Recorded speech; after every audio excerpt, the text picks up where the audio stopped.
Hello students, surface chemistry part 6 में आज हम डिस्कस करेंगे डेरिवेशन ऑफ लैंगम्यूर एडजॉर्प्शन आइसोथर्म।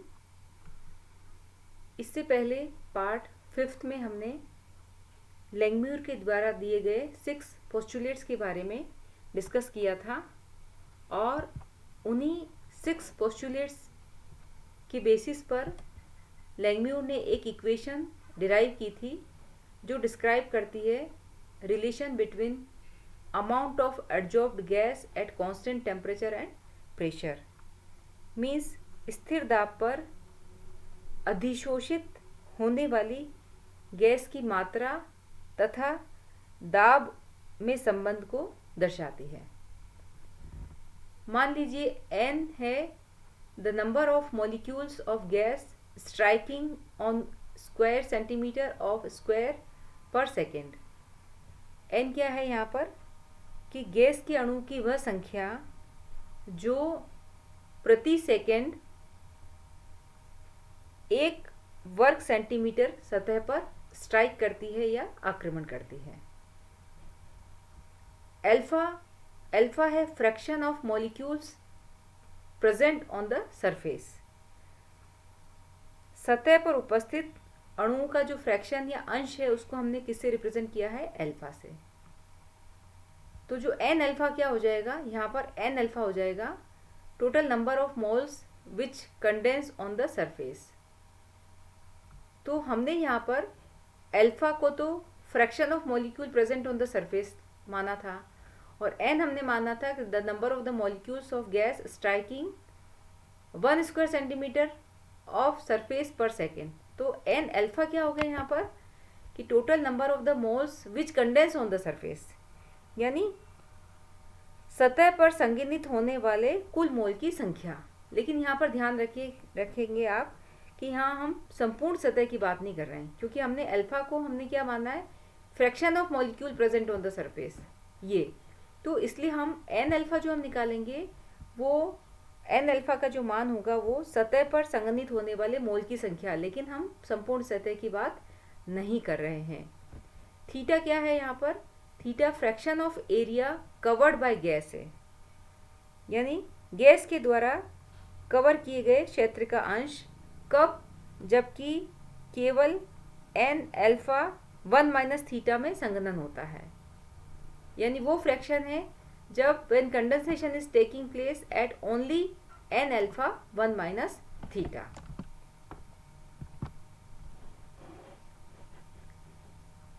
इसलिए the rate of condensation of gaseous molecule on the surface, यानी जो सरफेस है या सतह है तो सतह पर संघनित होने वाले गैस के अणुओं की दर होगी n अल्फा 1 माइनस थीटा के बराबर, जिसे हमने इक्वेशन नंबर 1 से रिप्रेजेंट किया है।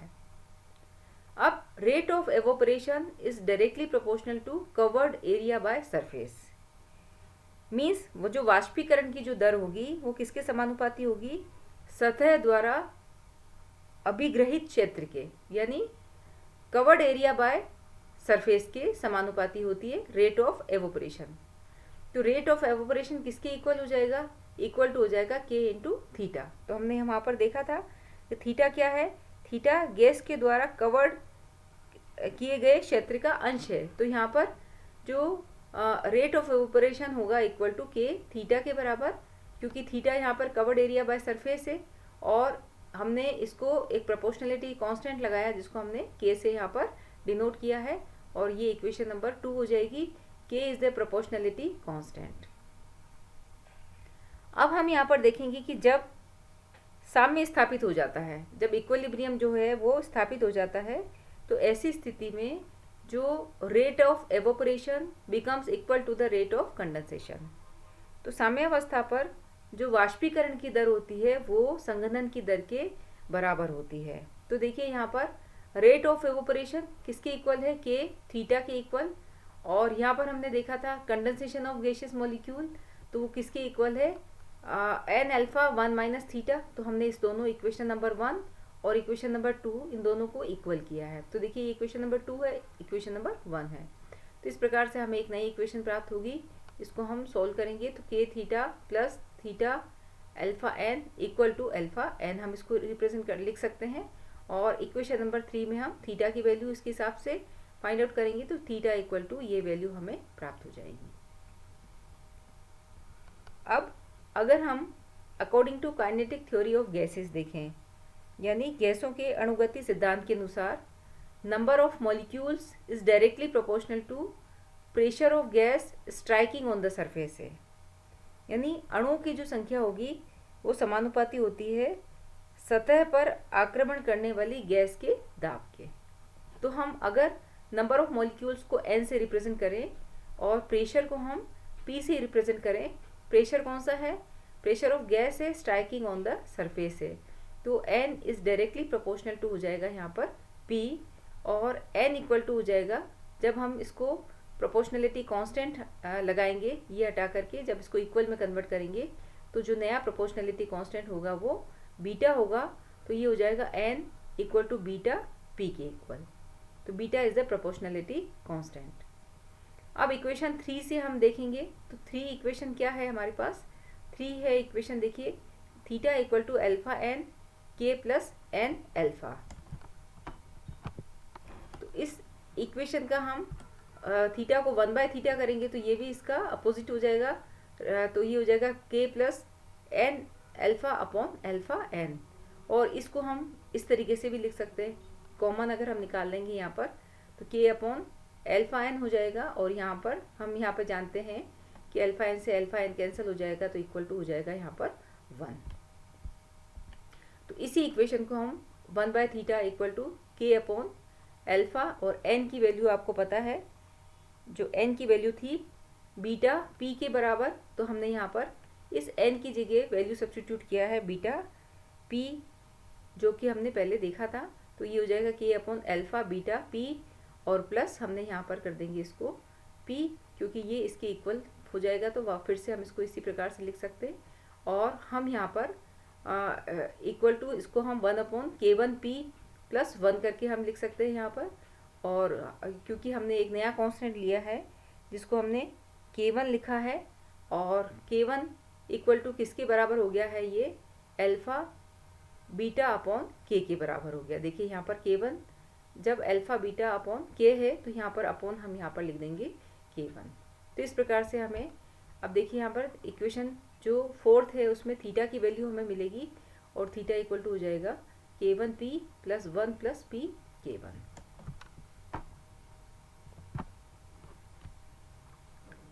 अब सपोज करिए कि unimolecular layer of gas is formed on the surface.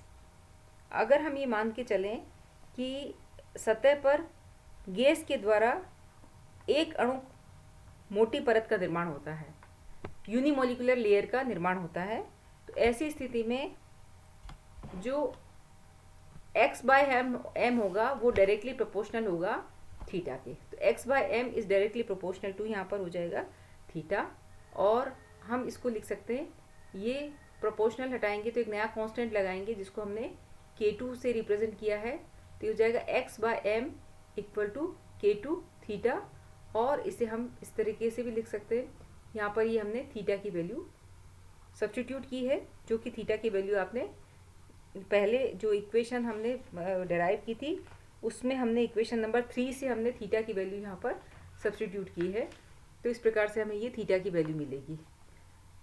अब यहाँ पर हम 1 बाय एक्स बाय एम लिखेंगे, तो 1 अपॉन एक्स बाय एम की वैल्यू ये भी 1 करके हो जाएगी अपॉन में, तो ये वैल्यू हो जाएगी, ये भी सेम आप इसको इसी तरीके से लिखेंगे, तो ये वैल्यू मिलेगी 1 प्लस पी k1, ये ऊपर आ जाएगा, और ये हो जाएगा p k1 k2। इस प्रकार से हमें इक्वेशन नंबर 5 प्राप्त हो जाएगी।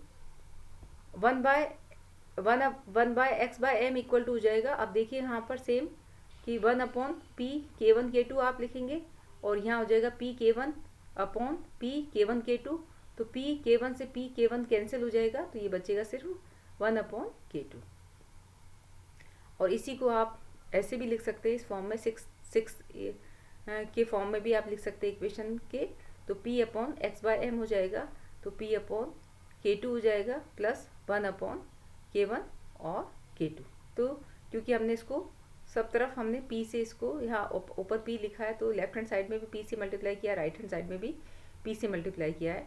तो लेफ्ट हैंड साइड में P से किया तो P upon x by m हो जाएगा, और राइट हैंड साइड में यहाँ पे भी हम P से करेंगे, P से P कैंसिल हो जाएगा तो बचेगा 1/K1 K2, और यहाँ पर आपने P तो ये हो जाएगा P/K2। तो इस प्रकार से बोथ साइड्स हमने P से मल्टीप्लाई किया है और हमें इक्वेशन नंबर 6 ऑब्टेन हुई है। तो यहाँ पर जो इक्वेशन नंबर 6 है, तो इस इक्वेशन में जो x by m the fraction acquired by surface of gas adsorb per unit, यानी x बाय m प्रति इकाई अधिशोषित होने वाली गैस की अल्फा सतह द्वारा अभिग्रहित अंश है। और इसी इक्वेशन नंबर 6 को हम कहते हैं लैंगम्यूर एड्जॉर्प्शन आइसोथर्म।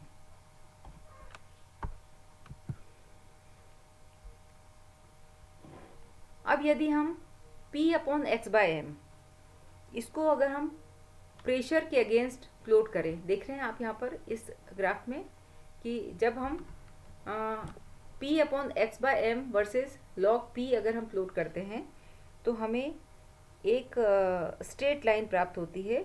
ये देखिए आप स्ट्रेट लाइन, और जो किसके सिमिलर होती है वो इक्वेशन y = mx + c के इक्वल होती है।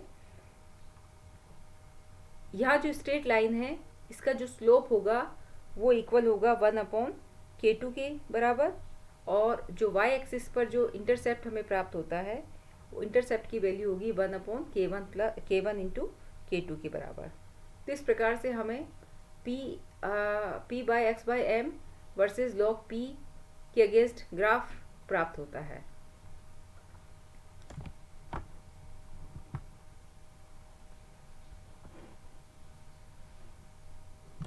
कुछ केसेस में जो स्ट्रेट लाइन होती है वो ऑब्टेन नहीं होती है।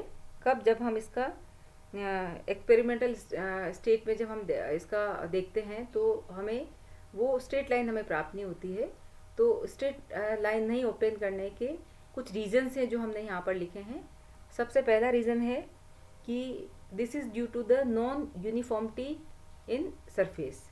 यदि सतह में एक समानता नहीं होती है तो उसके कारण भी हमें स्ट्रेट लाइन प्राप्त नहीं होती है। सेकंड, कि मल्टी लेयर्स आर फॉर्म्ड। कुछ उदाहरणों में एक से अधिक तहों का निर्माण हो जाता है, यानी मल्टी लेयर्स फॉर्म हो जाती है। ऐसी स्थिति में भी हमें स्ट्रेट लाइन प्राप्त नहीं होती है।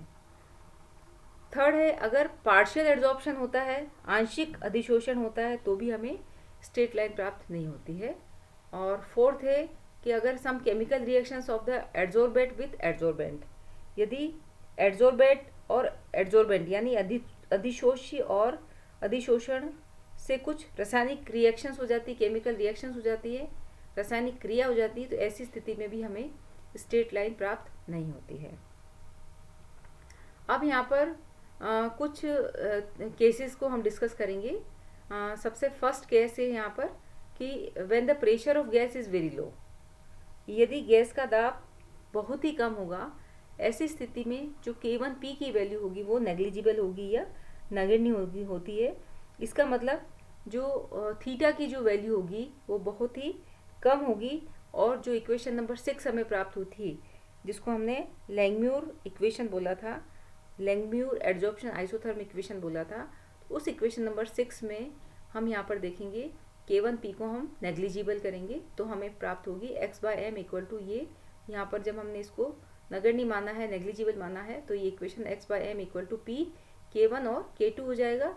और इससे हम ये कंक्लूड कर सकते हैं कि x/m जो है वो डायरेक्टली प्रोपोर्शनल टू P, यानी निम्न दाब पर अधिशोषक की प्रति इकाई मात्रा के द्वारा अधिशोषित गैस की मात्रा दाब के समानुपाती होती है। At low pressure the amount of gas adsorbed by per unit amount of adsorbent is directly proportional to the pressure. देखिए यहाँ पर ये आप डायरेक्टली प्रोपोर्शनल टू प्रेशर हम देखते हैं।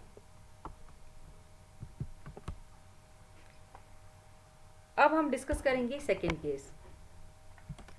सेकेंड केस में क्या है कि व्हेन प्रेशर इज लार्ज, जब प्रेशर लार्ज होगा यानी प्रेशर जो है दाब का मान अधिक होगा तो K1P becomes more than unity.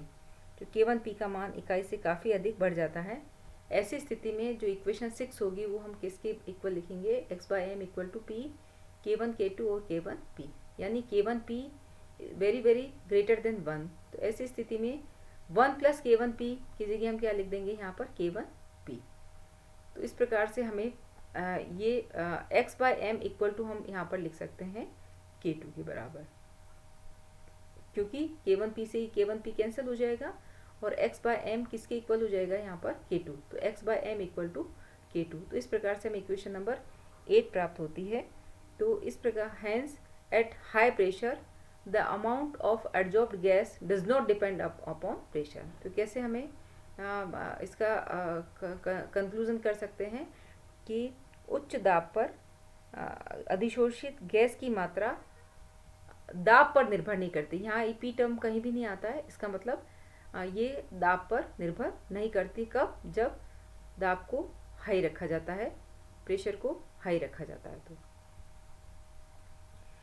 अब थर्ड केस हम देखेंगे कि एट लो प्रेशर हमने देखा x/m is directly proportional to p, और हम कह सकते हैं कि x/m इक्वल टू, अगर हम ये प्रोपोर्शनल साइन हटाते हैं तो ये कांस्टेंट लगाएंगे तो कांस्टेंट इनटू p हो जाता है। और एट हाई प्रेशर x/m किसके इक्वल हो जाता है, कांस्टेंट के इक्वल हो जाता है। तो हमने लो प्रेशर की भी बात की और हाई प्रेशर की भी बात की। देयरफॉर मॉडरेट प्रेशर मतलब मध्यम कोटि के दाब पर x/m इक्वल हो जाएगा constant into p raise to power 1/n। तो x/m इक्वल टू हम लिख सकते हैं यहाँ पर कांस्टेंट हम k लगाएंगे, k इंटू p की पावर 1/n, जिसे हम इक्वेशन नंबर 9 से रिप्रेजेंट करते हैं यहाँ पर।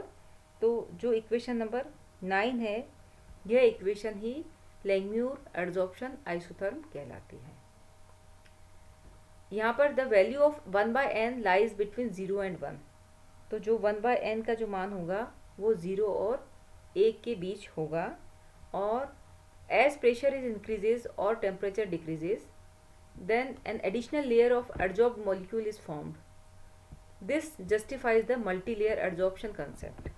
अब अगर हम बात करते हैं मल्टी लेयर एडजॉर्प्शन कंसेप्ट की, तो जैसे जैसे प्रेशर बढ़ता जाता है, या हम कह सकते हैं कि जो टेम्परेचर डिक्रीज होता जाता है, ताप घटता जाता है, तो जो अधिशोषित अणुओं की एक अतिरिक्त परत का निर्माण होता है। तो जो एडजॉर्ब्ड मॉलिक्यूल है इज फॉर्म्ड एंड दिस, यही जो बहुपरतीय अधिशोषण की जो हम बात करते हैं, मल्टी लेयर एडजॉर्प्शन जो कंसेप्ट है उसको यह स्पष्ट करता है कि जब प्रेशर को इंक्रीज किया जाता है या टेम्परेचर को डिक्रीज किया जाता है, तो ऐसी स्थिति में an additional layer of adsorbed molecule is formed, और यही मल्टी लेयर एडजॉर्प्शन का कंसेप्ट होता है। तो हमने पूरा डेरिवेशन देखा, लैंगम्यूर एडजॉर्प्शन आइसोथर्म के 6 पोस्टुलेट्स हमने डिस्कस किए थे पार्ट 5 में, और आज हमने पूरा इससे रिलेटेड जो भी डेरिवेशन था वो हमने डिस्कस किया। Thank you very much.